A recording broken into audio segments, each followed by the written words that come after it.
I am not in good health. It's not easy to get pregnant, but Nathan still married me. He said he has a childhood friend named Sophia. She specializes in treating infertility. Her medical skills are excellent. She will definitely be able to help me. But Sophia has been treating me for 5 years. I still haven't gotten pregnant. Nathan is becoming increasingly indifferent to me. He doesn't even want to touch me. Once we had an argument. He impatiently said, "Anyway, there won't be any children. What's the point of doing this?" I cry myself to sleep every night out of anxiety. To save this marriage, I plan to talk to Nathan about doing IVF. In the hospital stairwell, I accidentally saw Nathan hugging Sophia, whispering to her, "Don't worry, my wife is not in a hurry. Your experiment still needs her medical data to write the paper. Sophia, don't worry. Emily won't get pregnant. You still need her for the experimental data." Nathan and Sophia are hiding in the stairwell. They are comforting each other. Sophia is worried about her thesis. Nathan gently patted her head to comfort her, telling her not to worry. But what he said surprised me greatly. I hurried back home, sitting on the sofa, trembling all over. My mind keeps recalling the scene I saw in the hospital stairwell earlier. I suddenly thought, I haven't been pregnant all these years. Could it be because Nathan did something intentionally for Sophia's experimental data? Did he do something on purpose? A few days ago, Nathan has been particularly cold to me. He often doesn't get close to me for 10 days or half a month. I tried to be more proactive to make him happy. I changed into nice pajamas to hint at him, but he turned around and impatiently said, "Go to sleep. I have a surgery to do early tomorrow morning." I hugged him feeling wronged. He gently pushed me away and said, "Don't do this anymore. Anyway, we won't have children." I cried for a long time that night. The next day he saw my swollen eyes, yet he acted as if nothing happened and ate the breakfast I prepared. To save the marriage, I took the initiative to bring him lunch at the hospital, but I unexpectedly discovered the truth. Sophia has been my attending physician for the past 5 years. Before we got married, I explained my health condition to Nathan. At that time, Sophia swore that, as long as I received her treatment, I would definitely be able to get pregnant. I often worried about this. Sophia always comforted me, saying that having children depends on fate. As long as I persisted with the treatment, I would eventually get pregnant. Thinking of how good Nathan was to me, and over the years, even when others said we had no children, he still insisted on being with me. I don't believe he would do anything to hurt me. I decided to wait for him to come back, and slowly ask for clarity. Late at night, Nathan returned home, looking exhausted. He turned on the light and saw me sitting in the living room. He walked over and hugged me, asking, "Today, I've performed several surgeries in a row. I came back late. Didn't I tell you not to wait for me? Get to bed early, my wife." I caught a faint scent on his collar. It was Sophia's scent. Tears fell down all at once. He saw that I was crying. Gently wiping away my tears, he comforted me. "My wife, are you sad about the child again? Don't worry. I won't stop loving you because of this. Is my illness particularly serious? Serious enough that it can't be treated?" I asked him cautiously. He didn't expect me to ask that. After thinking for a moment, he gently pinched my face. "It is a bit troublesome, but Sophia said your illness isn't severe. It's just that the treatment will take longer. Sophia will definitely be able to cure you. You need to trust her medical skills." I got up from his arms, look into his eyes and say it. "I want to find another doctor to take a look. There might be different treatment methods. This way I can recover faster." Nathan suddenly frowned. He said irritably, "Stop messing around. How many times have I reminded you? Just focus on getting treated by Sophia here. Seeing another doctor might worsen the condition. I am your husband. You have to believe that I am doing this for your own good." His impatient attitude, clearly protecting Sophia, stopping me from changing doctors. This only confirms it for me. He treats me as a test subject for Sophia, just to help her write her thesis and earn her degree. For the past 5 years, he has secretly taken measures to prevent me from getting pregnant. Yet he uses this reason to neglect me. I feel a chill in my heart. Through gritted teeth, I said to him, I've had enough. Don't you want children? Let's do IVF. There's only this one chance left. I made my request, but he just snorted coldly. It's really unreasonable. That was the end of it. He grabbed his coat and went downstairs. I could hear the sound of a car starting outside. I couldn't care less where he was going. I stayed in the room and cried continuously. Maybe Nathan never intended to have children with me at all. I remember before we got married, I seriously told him that it might be difficult for me to get pregnant. At that time, Nathan held me tightly, as if I were a treasure. He even promised that even if we never had children, his love for me would not change. Looking back now, I wonder if Nathan was with me just for Sophia's experiment. Today marks the 5th day he hasn't come home. Neither of us has contacted the other. These days have been a blur for me. I can't believe that the husband who treated me so well has been lying to me all along. In the evening, my mother-in-law called. She immediately started accusing me in a strange tone. Nathan has been staying at home these days. Did you two have a fight? He really found a good wife. She can't have children, and she keeps arguing with her husband all day long. I didn't have a chance to respond. She just kept talking nonstop. Emily, Nathan really owes you from his past life. I advised him not to marry you from the start. I said you couldn't have children, but he insisted on it. And now, he still doesn't want to be with you. I get angry when it comes to the topic of children. I originally wanted to tell my mother-in-law the truth, but the words got stuck in my throat. I might as well hang up the phone, but I couldn't help the tears from falling. Nathan's family has never been very warm to me over the years. It's because I can't have children. During the New Year, we went to his house for dinner. Relatives came to pay New Year visits, holding a newborn baby. I thought the baby was cute, so I held him for a moment. Relatives jokingly said I should hurry up and have one too. My mother-in-law suddenly looked upset. She pouted and said, "Let's not talk about that. Some people can't have children." As a mother-in-law, I really want a grandson. Both my relatives and I felt embarrassed. I felt a bit uncomfortable inside. Over the years, there have always been people saying Nathan is not good. My mother-in-law liked me even less after hearing that. Nathan silently endured to protect my reputation.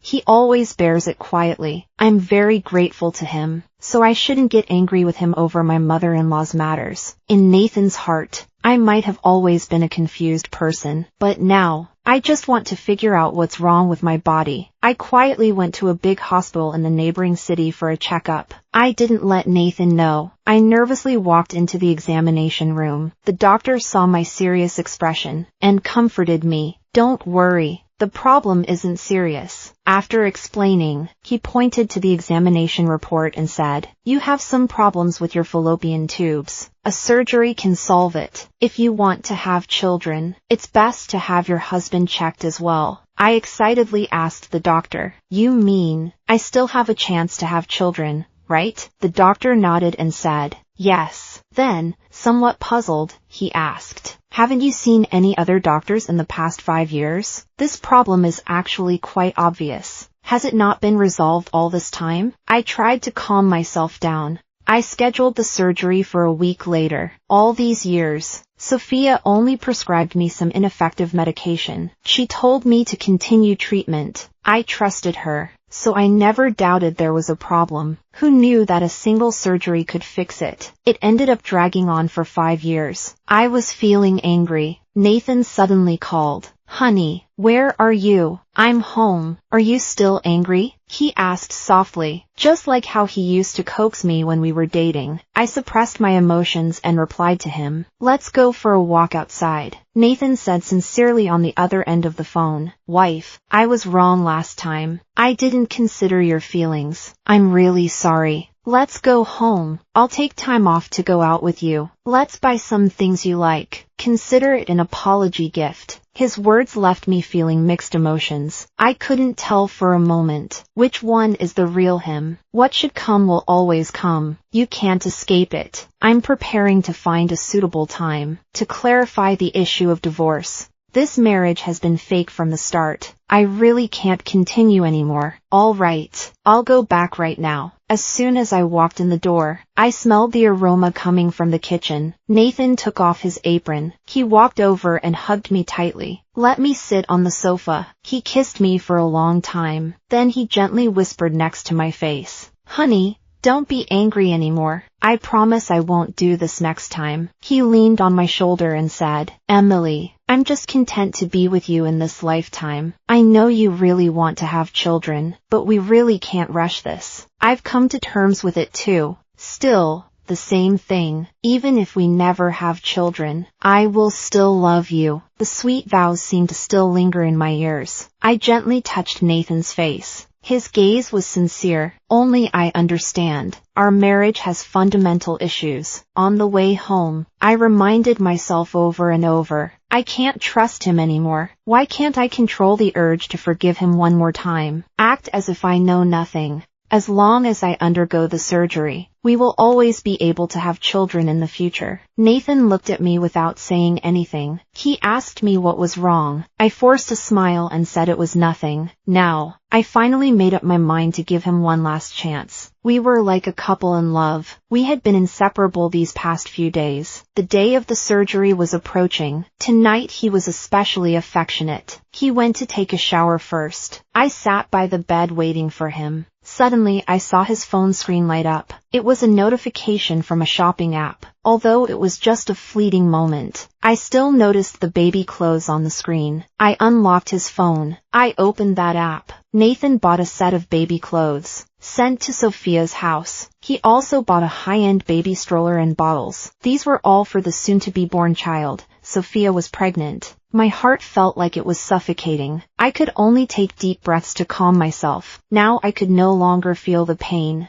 I stared blankly at the figure showering in the bathroom. I'm completely hopeless. It turns out he said he didn't care whether there were children or not. It's because Sophia is pregnant. She is about to give birth to their child. So he no longer needs me to have his child. She put her phone back in place. She pretended like nothing happened. The next day, she went to the hospital for surgery as agreed. During the examination, the doctor said unexpectedly, "You are already 2 months pregnant." This unexpected child makes my feelings complicated. I touched my belly. I helplessly thought, why did it have to appear just when I decided to leave your dad? The doctor kept asking me if I wanted to keep the child. I thought for a long time. I said I needed to think it over. In the end, I decided to tell Nathan about it. After all, he is the child's father. He has the right to know about the child's fate. He is at his in-laws' place. I said I was going to find him. He hesitated a bit and said,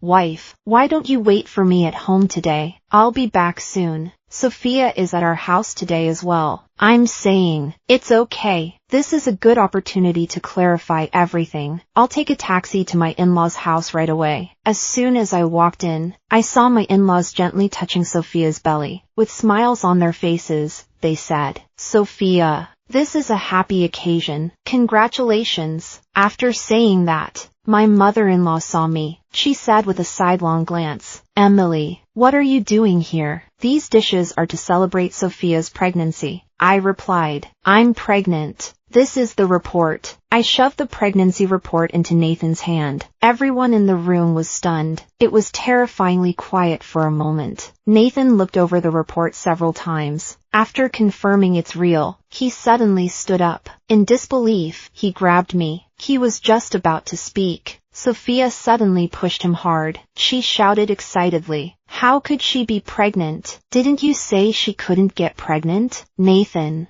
what do you suggest we do now? What about my experiments and thesis?" Sophia became agitated all of a sudden. She didn't care about the stares from those around her. She directly questioned Nathan. Nathan completely ignored the upset Sophia. He paused for a moment. Then he seriously took my hand and walked towards the side guest room. "Emily, stop it. We need to talk." I pushed him away. Just ask him directly. What do you want to talk about? Is it about whether the baby Sophia is pregnant with is yours? Or about how you two have treated me as a test subject for these 5 years? About how I've been unable to get pregnant because of that? Upon hearing this, Nathan and Sophia looked at me in shock. The nearby in-laws sensed something was wrong. They were about to step forward to ask for clarification, but Nathan reached out to stop me. Nathan lowered his head and pondered for a moment. He still dared not look at me. I continued to speak. That day at the hospital, I heard your conversation.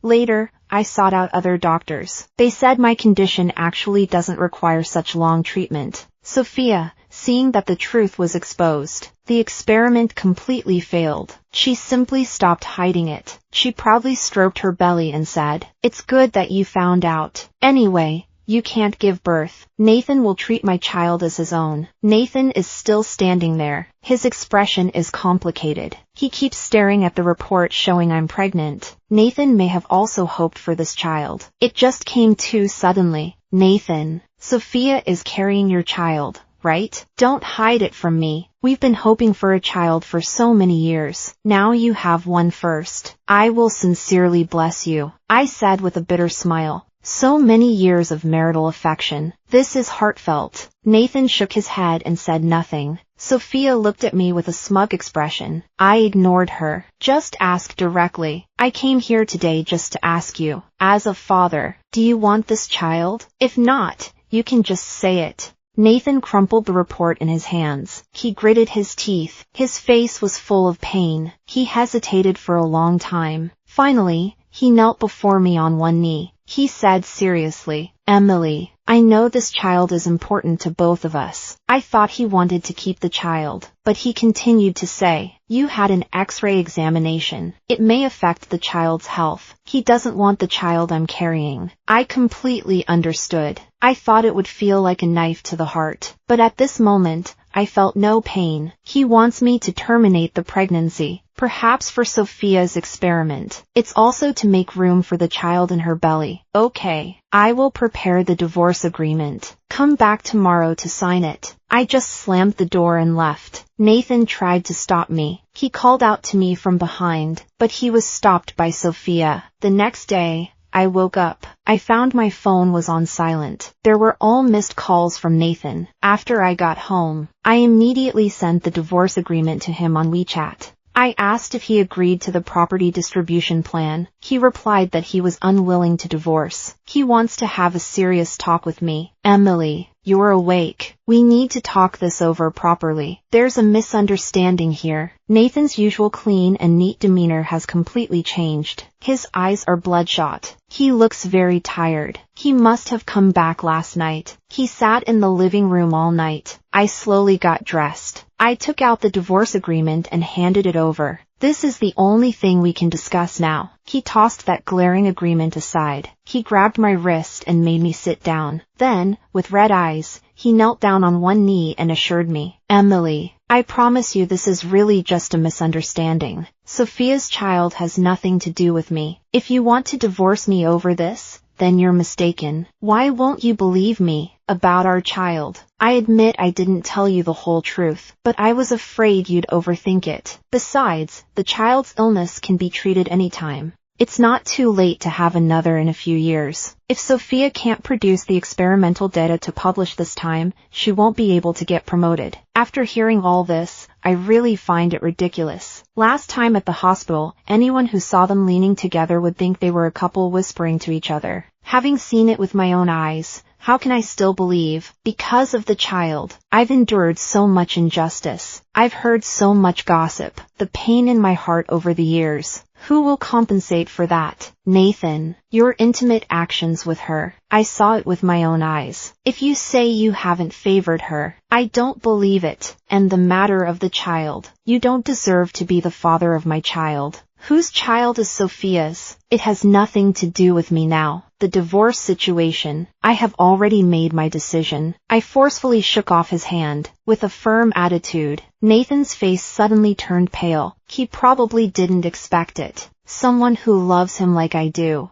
can also stop loving one day. But who can understand This love has gone through so much pain to become what it is now. I quickly signed the agreement and handed him the pen. Go ahead and sign. Fortunately, we don't have children. It can end cleanly. And Sophia, you can marry her now. Let her be the child's mother. I've scheduled the abortion for next Monday. I'm not signing anything. I'm not going to divorce you. Nathan resolutely tore up the divorce agreement. Pieces of paper fell all over the ground. He restrained his trembling body. He said softly, "Let's all calm down. Don't rush to make a decision. Can you really bear to leave me like this?" I ignored him. Nathan could heartlessly make me a test subject for Sophia. He could deceive me for 5 years. What else do I have to let go of? Nathan specifically took leave to try to salvage our marriage. He's been following me these past few days. Finally, he cautiously asked me if I thought today's meal was good.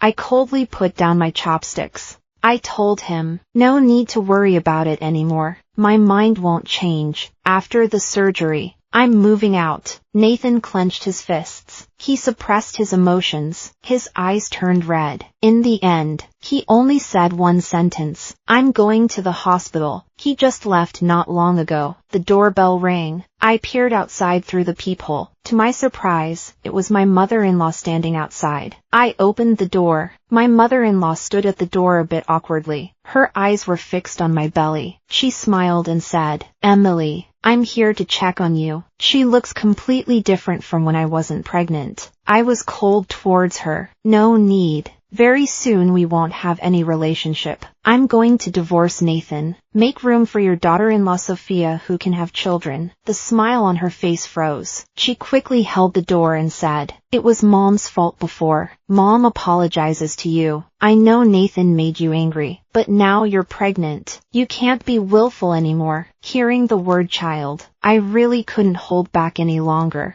I told her directly that I was going to have an abortion. As soon as my mother-in-law heard this, her blood pressure shot up. This was the grandson she had been looking forward to for several years. It was not easy to get pregnant. Now her son and daughter-in-law want a divorce and don't want the child. Her legs went weak. She suddenly knelt in front of me. Crying, she said, "In the past, I didn't treat you well. I neglected you. But the child is innocent. Please, I beg you, keep this child." She suddenly thought of Sophia's pregnancy. She said seriously, "Emily, if you don't like Sophia, I promise our whole family won't have any contact with her in the future." I reached out to help her up, but she refused, thinking of the grievances she suffered at her in-laws' place. I didn't press her anymore. I closed the door and went into the room. Since she was willing to kneel, then let her be. In the evening, Nathan came back reeking of alcohol. He was carrying a large bag. Inside were baby clothes and toys bought from a maternity store.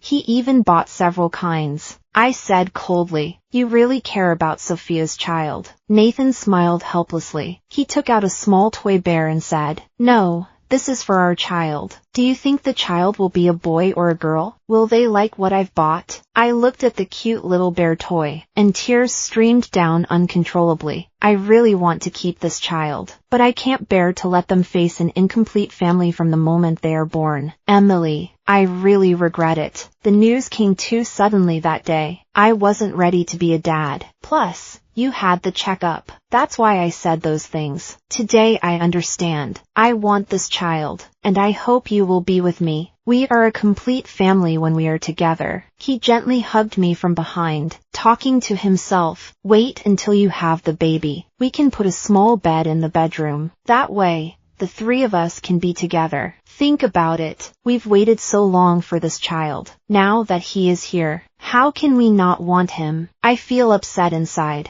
I pushed him away forcefully. She cried uncontrollably. Do you think this is all my fault? If it weren't for you and Sophia, how could we end up like this? Nathan was crying just like me, unable to stop. We looked at each other, seeing our pain. No one expected that we, who once loved each other so much, would end up like this. We loved each other until the end. Neither of us had a good outcome. You deceived me for 5 years. If you had Sophia in your heart, why did you marry me in the first place? I cried out loud. Nathan looked at me in panic as I lost control. He spoke softly. I just wanted to help her. You are the only one in my heart. I'm sorry. Maybe I acted that way out of a moment of confusion. I know you are the most important to me, but it might be too late to say this now. I'm shaking with anger. Pick up the baby clothes and toys from the floor one by one. Throw them all outside the door. Then point at Nathan and tell him to leave immediately. I never want to see him again. He is worried that my emotional distress will affect the fetus. He left with red eyes. I cried alone on the sofa for a long time, because I thought about the child soon leaving me. The surveillance at the door captured Nathan standing there watching over. He heard my cries. He cried too. I quickly moved out of my original home. I didn't cancel the appointment for the abortion surgery either. Even though my mother-in-law and Nathan took turns urging me to keep the baby, the more they urged, the more I felt that this home wasn't suitable for having a child. On the first day of moving, I went to the nearby coffee shop alone. I ordered a drink to relax a bit. Suddenly, a woman sat down across from me. Sophia somehow found me. She was pregnant. It looked like she would give birth in a few months. I didn't want to talk to her, but she spoke up first. Your child. Are you keeping it? She must have come to find me because of Nathan. I secretly took out my phone and sent Nathan a message. I dialed his number and put it on speaker. I turned the phone face down on the table. This way, he could hear our conversation. I don't want this child. Make room for you. Are you satisfied now? I replied to her. Unexpectedly, she smiled with satisfaction. She said even more triumphantly, as long as you understand, not wanting this child is the best choice. Don't affect my future life with Nathan. He truly loves me. If it weren't for my studies, I wouldn't have postponed our marriage. He wouldn't have chosen your child. He doesn't love you. So how could he care about your child? Having the child would only be a burden. I was so angry that I laughed. I splashed the milk tea directly on her face. She immediately screamed. Her face was filled with rage. You say my child is a burden, but your child isn't Nathan's either, right? Do you think he would willingly raise your child? I continued to ask. Is that so? Then you should ask Nathan yourself. She touched her belly. She confidently replied, of course, he loves me, and he will treat my child as his own. I held my phone in front of her. The call log showed that I had talked to her the whole time. Sophia's face suddenly turned pale. She jumped up to grab the phone. At that moment, Nathan spoke up on the other end of the line. He said furiously, Sophia, why are you saying such hurtful things to Emily? She's pregnant now. Moreover, the child in her belly is my own flesh and blood. It's not a burden. I won't divorce Emily to marry you. Unless you are willing to apologize to Emily, we can still be ordinary friends when we meet again. If you insist on making a scene like this, then let's just be strangers from now on. Anne, the child in your belly has nothing to do with me. I've said it many times already. Nathan's words are increasingly hurtful. Sophia stumbled to her feet and tried to leave, but she simply couldn't accept that all her expectations were shattered by Nathan's own hands. After Nathan hung up the phone, when she wanted to call back to explain, she realized she had already been blocked.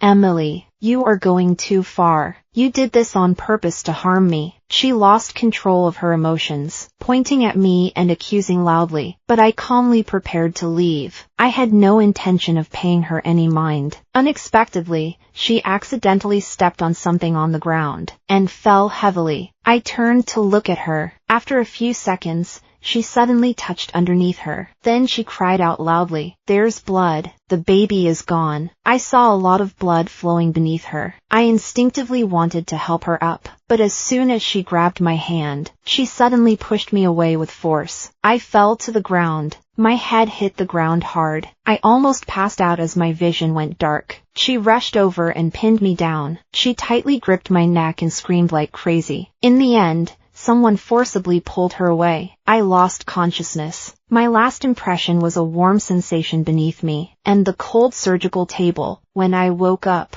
I suddenly felt an emptiness inside. I had a premonition. The baby was no longer there. I unconsciously placed my hand on my belly. There was no movement at all. Usually, I could occasionally feel her presence. I knew she was growing day by day. This child was so obedient. I know that mom is in a difficult situation, so I left first. I bit my lip tightly, but the tears couldn't stop dripping onto the blanket. Nathan came in from outside with food. He saw that I was awake. He silently sat down beside me. It seemed like he had something to say but couldn't get it out. His eyes were red. He looked particularly tired. In the end, he spoke to me. "Emily, the baby is gone." I numbly nodded. He hugged me tightly. His voice trembled as he apologized. He said he couldn't protect me, and that caused us to lose the baby. "Don't be sad. We will have children again." This time it was Sophia's fault. I have already called the police. Once she is healed,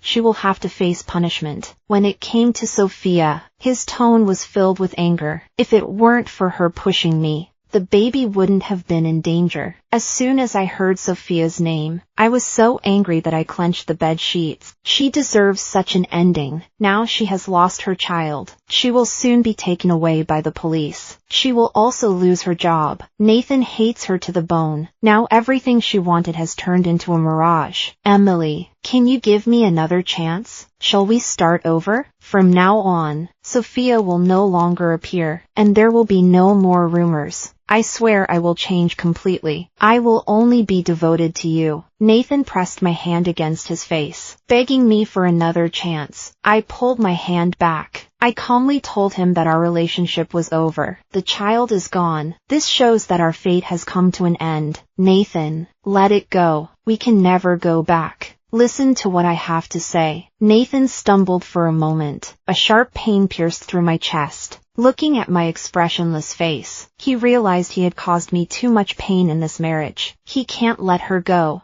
but he also knows that forcing it is useless. He decided to respect her choice, just silently guard her from the sidelines. "Okay, I respect you, Emily, but my love for you will not change. The house and the car will be left to you. I hope you won't refuse. This marriage is my debt to you." 5 years of marriage ultimately left both sides scarred, and we lost an innocent little life. Our fate ends here. 1 month later, Sophia was arrested. Nathan and I officially divorced. I returned home. This time it was Nathan who had to move out. He was busy packing his things. Bags and boxes piled up everywhere. Before leaving, he stopped at the door. He reached out his hand to me and said, "Can I have one last hug?" I gently hugged him. I said goodbye in my heart. I will start my life anew. Mom, not far away. My 3-year-old daughter came running over unsteadily. She jumped into my arms. I picked her up. I kissed her little face. The second year after the divorce, I decided to have my own child. After making up my mind, I immediately went abroad to find the right person. I underwent in vitro fertilization. After getting pregnant, I returned to my country. The first time Nathan saw me pregnant, he choked up and wished me happiness. Late at night, I received a call from him when he was drunk. He said, "Let's remarry. I want to be the real father of this child. As long as it's your child, I will treat it as my own." I didn't say a word. After the divorce, Nathan has never given up. He always wants me to change my mind. He often messages me and sends gifts, but I have always been very cold towards him. People around him advise him to find someone else. After all, he is quite well off. Even if he has been divorced, he can still find the right person. He says he must marry me in this lifetime. He doesn't want others to gossip about me anymore. I didn't expect him to be such a proud person. He decided in just one day to be the father of my child. But I don't need him to be the child's father. It's enough for me to take care of my daughter myself. I politely declined him. I advised him to find someone suitable to marry and have kids. Stop thinking about me. He already knew I would say that. Without saying a word, he transferred $1 million to me. He said it was for raising the child in the future. Later, when the child was born, he rushed over to see immediately. He held the child and cried with excitement. People who didn't know would think he was the child's biological father. My mother-in-law came to visit me after I had the baby. She sighed and urged me to remarry. She said she would treat my child like her own granddaughter. Nathan is more persistent than I expected. Even my family has been swayed. I still refused. I clearly told her that I only want to live with my child. He can't do anything to me. He can only silently stay in the corner watching over me. The child knows best who treats her well. Besides me and my parents, her favorite is Uncle Nathan. Today, Nathan insisted on driving my daughter to the park to play. I went along as well. After holding her for a while, I felt tired. My daughter, understanding, reached out her hand to Nathan for him to hold her. He happily took the child. She quickly fell asleep in his arms. We walked quietly in the park. Nathan said softly, "The baby really likes me, Emily." I nodded without saying anything. He continued, "Emily, I love you, and I love the child. I really don't want the kids to call me Uncle Nathan. Can you give me another chance? The three of us can live well together." He has always been persistent about this. Several times I noticed he secretly wanted the kids to call him Dad. I told my daughter, Uncle Nathan is not her dad, so she wasn't deceived. I shook my head and said, "Let's talk about the future later. Right now, I don't want to think about it. The feeling of freedom is really nice." Nathan seems a bit down, but he didn't say anything more. I understand he hasn't given up yet. Who knows what the future will hold? Anyway, I'm doing pretty well right now.